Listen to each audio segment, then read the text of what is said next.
میں ایک مسلمان گھرانے میں پیدا ہونے کے باوجود بھی کبھی دین کو پریکٹس نہیں کر سکی۔ جانتے ہیں کیوں؟ کیونکہ مجھے لگتا تھا دین کی زندگی بہت بورنگ ہوتی ہے، سب کچھ تو چھوڑنا پڑتا ہے،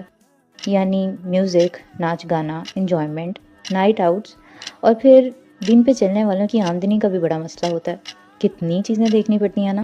اور سچ کہوں تو کہیں نہ کہیں یہ سب چیزیں صحیح تھیں، سب نے مجھے جو بتایا اور میں نے جو دیکھا سب سچ تھا، لیکن مجھے کبھی کسی نے یہ نہیں بتایا کہ ایک جوان لڑکی جو بہت خوبصورت بھی ہو، ایسی کیا چیز ہے جو 45 ڈگریز میں اپنے آپ کو برقعے میں اور نقاب میں ڈھانپنے میں اسے مجبور کرتی ہے۔ جب ایک شخص رشوت اور سود سے 2 گنا پیسہ بنا سکتا ہے اور جو زندگی وہ اپنے آس پاس لوگوں کو جیتے دیکھ رہا ہوتا ہے وہ بھی انجوائے کر سکتا ہے، ایسی کیا چیز ہے جو وہ یہ سب نہیں کرتا؟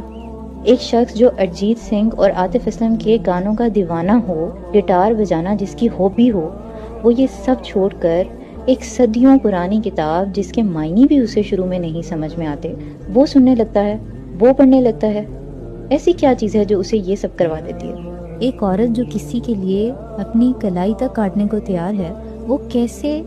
اسی شخص کو یہ کہہ کر چھوڑ سکتی ہے کہ اگر کچھ دنوں میں نکاح نہیں کرو گے تو میں دوبارہ تم سے بات نہیں کروں گی؟ ایسا کیا ہو جاتا ہے؟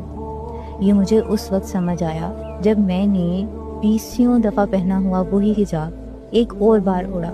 لیکن اس بار اس ارادے سے کہ یا رب میرے پاس اور کچھ نہیں ہے آپ کو دکھانے کو، لیکن میں یہ قربانی دیتی ہوں آپ کے لیے۔ مجھے وہ سکون چاہیے جو صرف آپ کی یاد میں ہے۔ اس وقت مجھے سمجھ آیا 45 ڈگری میں وہ پسینے سے بھیگا ہوا برقعہ ایکسٹرا ورک کر کے کچھ پیسے حلال کمانے والا وہ مرد، میوزک چھوڑ کر قرآن کو پڑھنے والا وہ شخص اور حرام رشتے کو چھوڑنے والی وہ عورت، ان سب میں ایک چیز کامن ہوتی ہے، وہ جس رب کو ہمیشہ سے جانتے تھے نا، اس رب کو وہ کسی طرح پہچان جاتے ہیں۔ ان کو بھی کہیں نہ کہیں اس سکون کی تلاش تھی جو رب کے راستے پہ چلنے سے ملتا ہے، اور وہ جانتے ہیں اس کی قیمت اس دنیا کی کوئی چیز، کوئی ریلیشن ادا نہیں کر سکتا۔ وہ سکون جو رب کے راستے پہ چلنے سے ملتا ہے، اس کا اس دنیا کی کسی چیز سے مقابلہ کر لیا جائے حقیر ہی کہلائے گی، اور یہ لوگ اس سکون پہ کمپرومائز نہیں کرتے، وہ کر ہی نہیں پاتے۔